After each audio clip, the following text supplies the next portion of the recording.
disagreeing with the chairman on the outcome of the result being announced is not a crime. Not a crime. Even if the result were upheld by the Supreme Court, those people still had a contract running. That was another second issue. The third issue was the issue of inclusivity in government. We have said ourselves that we don't want they have the loaf. The other times I talk about Nusumukati. We don't want any part in this government. We say that very clearly. But we say that people who voted for Azimio are Kenyans. They are entitled to opportunities in the country. When you are hiring public servants, civil servants, or promoting them, there should be no discrimination. Because communities where these people come from also pay taxes. But they have been bypassed. Most of them have been sacked from public services, mainly because they come from the so-called wrong communities. As you know, we got more members of parliament in the National Assembly than these people. We are 50-50 in the Senate, even the government ministerial. So at worst, we hold 50% of the country come from our side. When the deputy president himself goes public and says that Kenya is a corporation, that the people with shares, that some communities with more shares than others, there are other communities which have no shares at all, what are people supposed to do?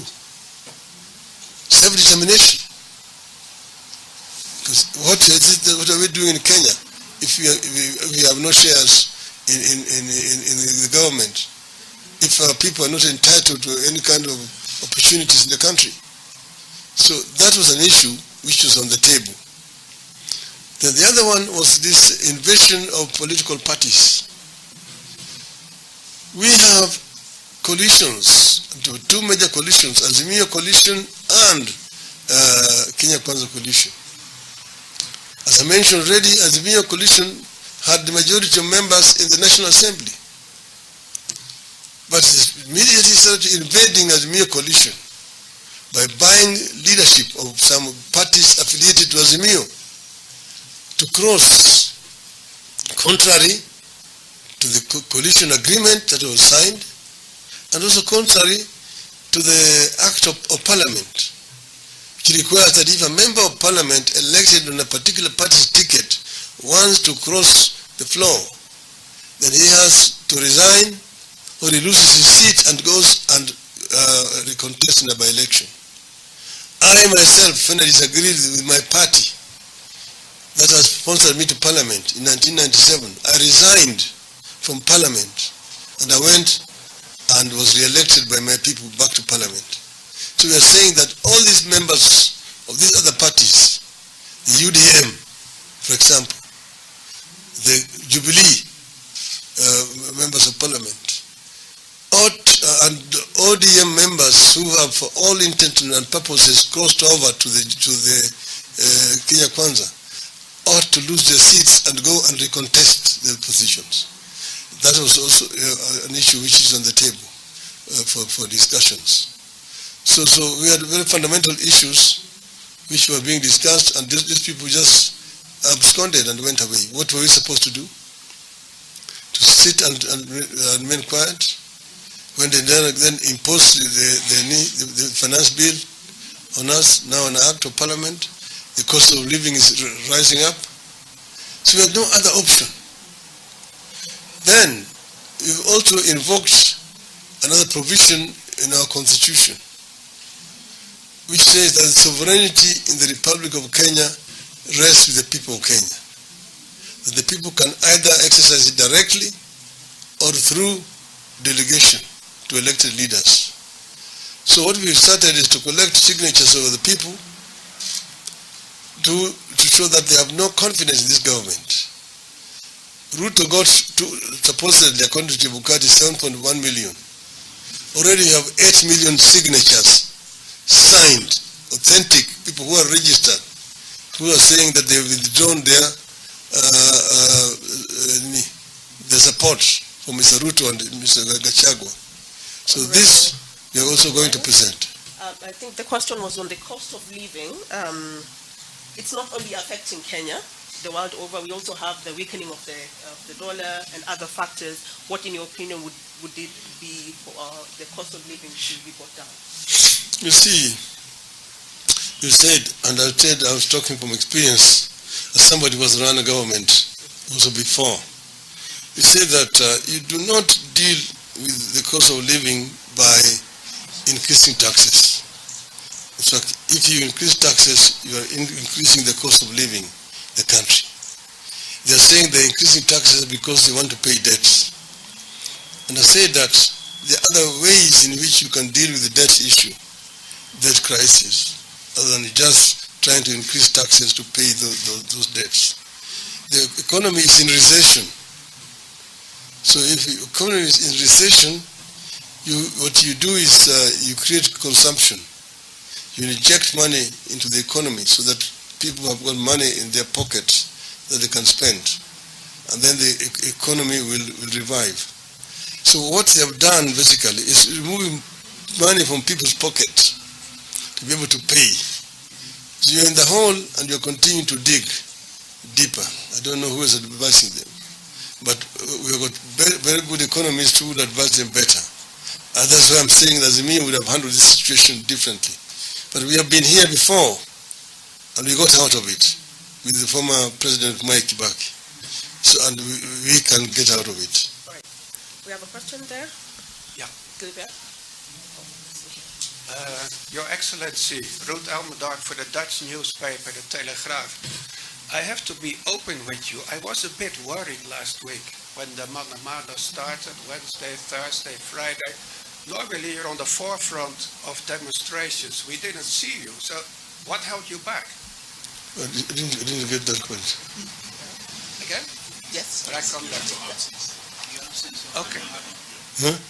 Your absence from Mandamano, could you explain that? Oh, you see, I mentioned that this Mandamano is not about RAILA or Kalonzo or other SAMIA leaders. It is now a Kenyan affair. It's a people's affair. I've been in Mandamanos all the time, as you know. If I've missed one of those Mandamanos, it does not matter. They will still take place anyway. But I said I was down with the flu, and that's why I was not on the streets. Yes, Gilbert? Do you have a question? Yes. Hello, Mariama Diallo from Voice of America. Very quickly, I want to follow up on where do talks stand. Obviously, in the beginning of the protest, there seemed to be dialogue because of that formation of that bipartisan group to deal with the IEBC audit issues. But that has stalled, and it seems like just there's no movement. So my question to you is, if President RUTO reached out to you today and say, Brother RAILA, let's sit down and have a talk with no preconditions, would you respond to that? Would you sit down with him to try to deal with the issues? And just a quick follow-up question. You questioned the Kenyan Constitution today. You used very strong words, obviously, towards accusations towards the police.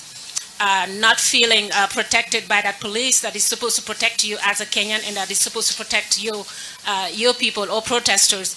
What would you like to see happen? Thank you. You see, it's not for the first time. You remember there's a time when the situation was very polarized and charged, when President RUTO publicly appealed to me and said that we should call off the Mandamano and dialogue against protest from my people. We agreed to call off the Mandamano at that time and give room for dialogue. And I just say that as soon as the temperatures come down, it was business as usual. They set up a team and eventually they withdrew. Those members of that team were not available. Each time our people assembled, they would say most of their members are out of the country. they cannot raise a quorum, in that they were not serious at all. See, but you need to also know that there have been also attempts from outside. I can now say it here, that the president from Tanzania came here 2 weeks ago at the invitation of President RUTO to mediate. And she was kept waiting, not from our side. We were available, but the other side was not available. She spent 2 nights here, and it was all in vain. Other people have tried. Right now I know that other people are also trying, but he's the one who's resisting. So he basically knows what he wants. I myself have said that I'm ready to sit with other people to discuss these issues. He is actually pretending, is living in delusion that we don't have a crisis. But we have a serious crisis that requires patriotism to resolve, and we are ready ourselves.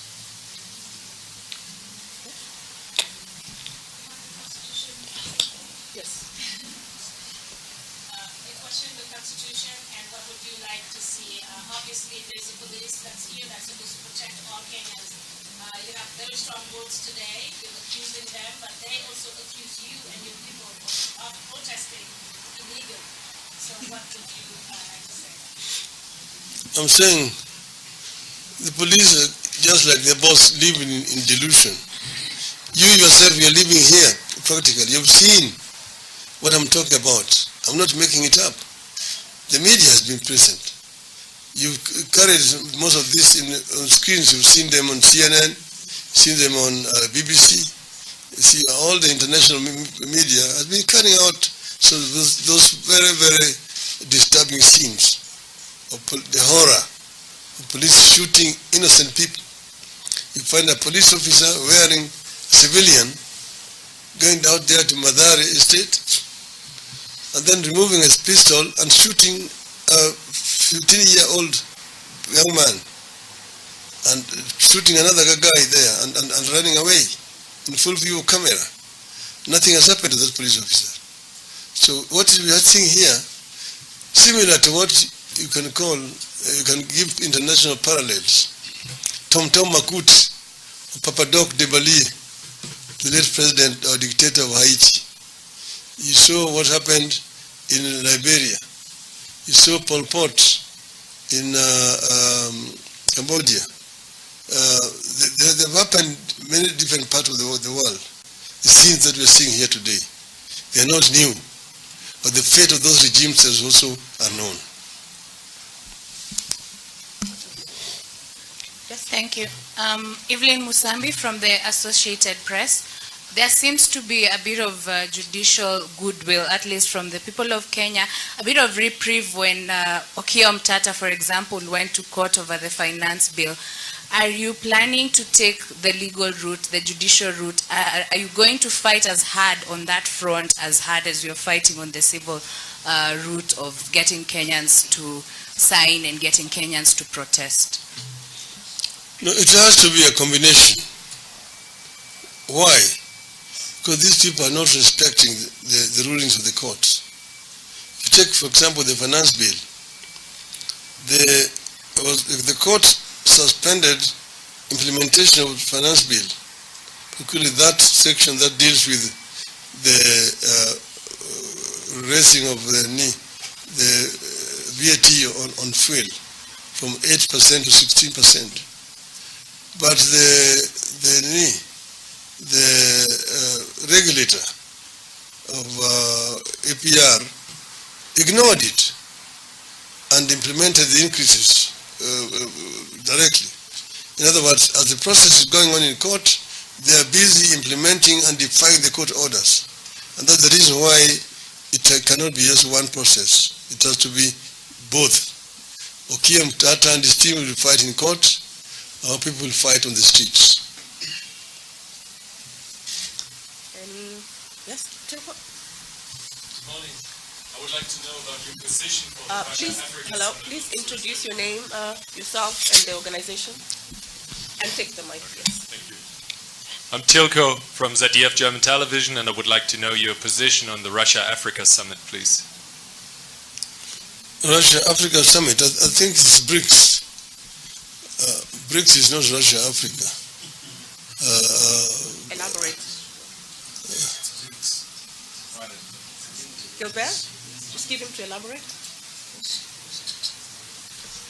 There will be the Russia-Africa summit on Thursday in St. Petersburg. And you mentioned Kenya's position, which was formally very clear on Russia's war against the Ukraine. So I was wondering how you are looking at this summit on Thursday.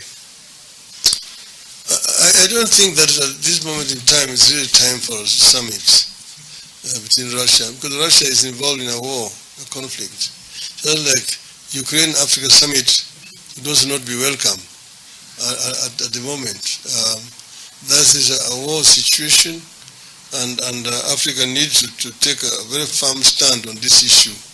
It's a question of right and wrong, and therefore my view is that we cannot be neutral in the place of an aggression.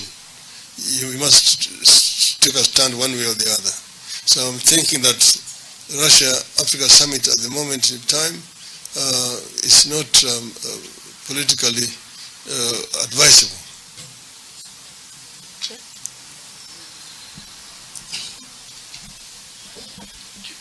Dylan Gamba, AFP. I was wondering, you mentioned the dire situation of the economy. Don't you think that demos that you are organizing are hurting also the economy? And just a follow-up, just to clarify what you meant when you mentioned Nazi Germany and the Jews, are you really making this comparison? Thank you. You see, I would say that the economy is hurting, not because of the demonstrations, but because of bad policies which are being implemented by this government. You see, that is what has brought this country to where it is. They were blaming President Uhuru Kenyatta and his regime of having fleeced the country. Uhuru left government in September last year. We are now in July. They have run this government for the last 10 months. Within that 10 months, of course, they should have seen some kind of turnaround, some changes. Yet the country is actually plunging deeper and deeper into debts. They were saying Uhuru had overborrowed. Within a certain period of time, they borrowed much more than Uhuru did borrow in a comparable period during his reign. And it's still going on. They're continuing to borrow more. There's no end in sight. So they came up, for example, with this idea of G2G in terms of oil procurement, which has actually now caused a serious crisis. When the time for repayment is going to come up, it's going to be very, very serious. That's why they have to raise taxes.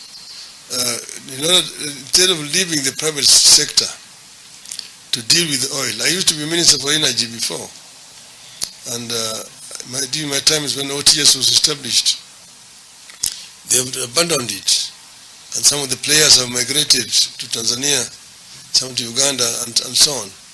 See, and then they came up with this idea of reviving the dead state corporation, the Kenya National Trading Corporation, to do business. Now the government is now becoming the importer of essential commodities.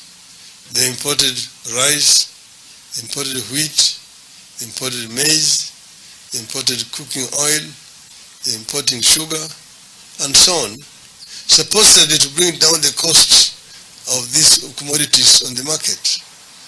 These commodities are being imported duty-free through the port of Mombasa.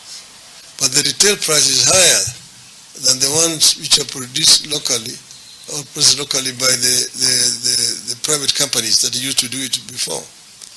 Where is that money going to?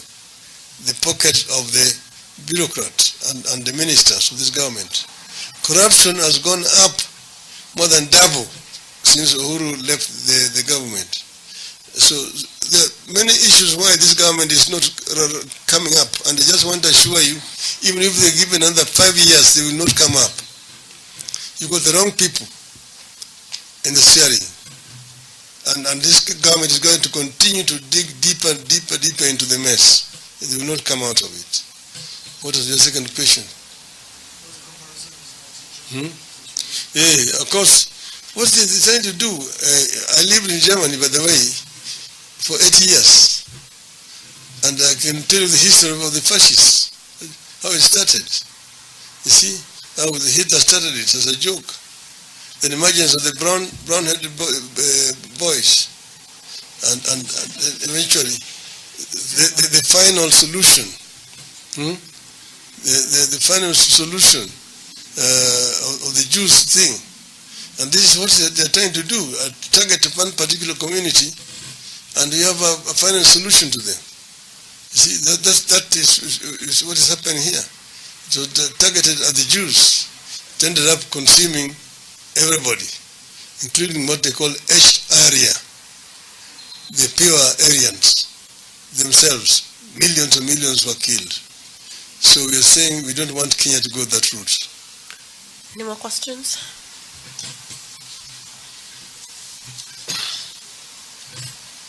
Any follow-up? Okay, thank you very much. Sure. Just reminding me, I don't think you my earlier question, can you just explicitly say which group is being targeted for the record? I asked that in my first question. We have not missed words. We have said it in our press statement before, and I've said it's actually targeting a community in Nyanza called the Luos are being targeted. That's why there's been disproportionate use of live bullets in Migori, in Homa Bay, in Kisumu, in Siaya. And we also say that there's also use of arrows, poisoned arrows, in Sondu market, in Kisumu district, where 18 people were shot with arrows. Those militia were being escorted by the police. And they were shooting, and the police did nothing. Police were firing in the air to protect them. So if that is not ethnic cleansing, then I don't know what ethnic cleansing is all about. Does that answer your question? Good. Any further questions before we close? Yes? Gilbert, just give the mic. Please introduce yourself, the media house you're representing. Hi, my name is Achola Rosario. I'm freelancing for El País. I was wondering if you could just comment briefly on the Hustler Fund, whether it was just a coin that was sold to people or it was something that is actually going to lift people out of poverty. I want to allow some of my colleagues to answer some of those questions. Sure. I want to ask Eugene Romalwa. Gilbert? You can give him a mic. Mic. Perhaps.